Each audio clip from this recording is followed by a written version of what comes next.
My name's Todd Oseid. I played for the Wagon Wheel Cardinals.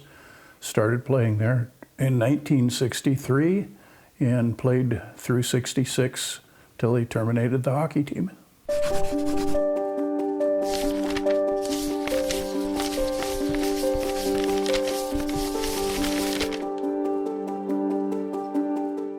See, at that time, what determined good young hockey players if you played Division I college hockey? And there was 5 or 6 guys on there that played at that level, and there was 3 or 4 or 5 guys that could have played at that level.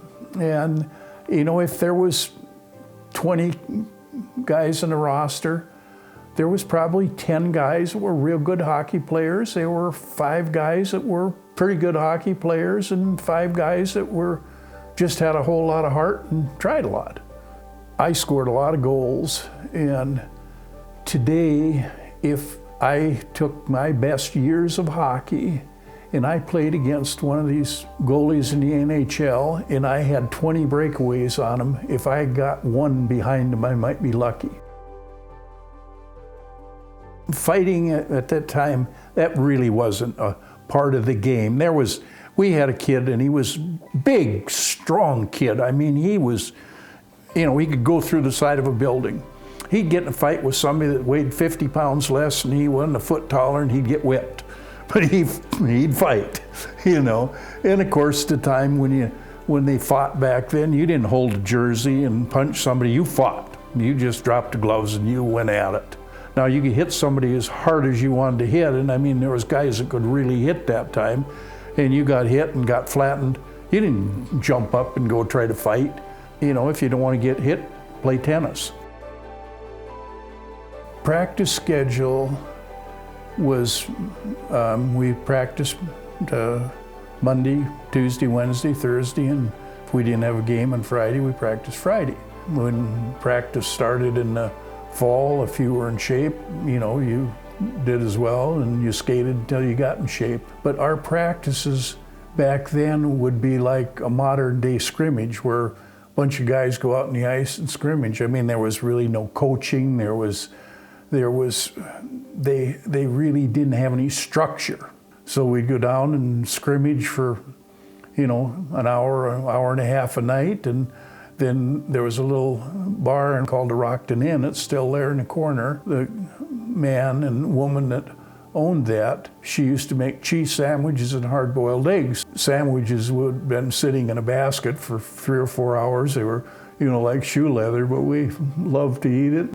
Well, our game day schedule was, hopefully you got off work so you could get to the rink before the game started. The guys would get there, and we had players from Madison, we had players from Chicago, and if the game started at 8 o'clock, some of the guys get there at 7:30, and some of them would get there at 6 o'clock, and you know, everybody get dressed hopefully 15, 20 minutes before the game. You go out and skate for about 5 minutes, they blow the whistle and drop the puck, and you play hockey.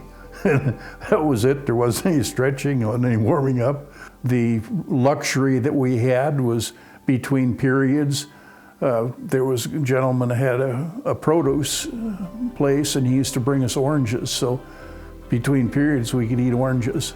After the game, you know, like I say, we used to, in the first couple of years, we went down to the Rockton Inn, and some of the guys drank, but nobody got drunk or rowdy or anything. And sort of a family affair. Most everybody was married. And if they had kids, the kids used to come to the games, and it was a real nice deal. Most of the road games were afternoon games. Now in Madison, they were evening games. But like when we'd go play in Peoria and Pekin and Springfield and those places, they were all afternoon. They were usually Sunday afternoon games, and you'd go play and probably play at 1 o'clock, and then when you're done, you go back, because you know, most of the players that were working, or all the players, had a job. God bless. I mean, there was guys that drove from Madison, that drove from Chicago. I mean, they'd come here 5 nights a week to practice, you know, and they'd come for the games, and you know, they had nothing for it. The environment in hockey at that time wasn't like it was today. I mean, it was not, You know, it was not a fun deal. It wasn't a deal that if you played, you know, you were going to get a big salary. I mean, if you played back then, you got hurt, you were done. You were on your own. That was a different era.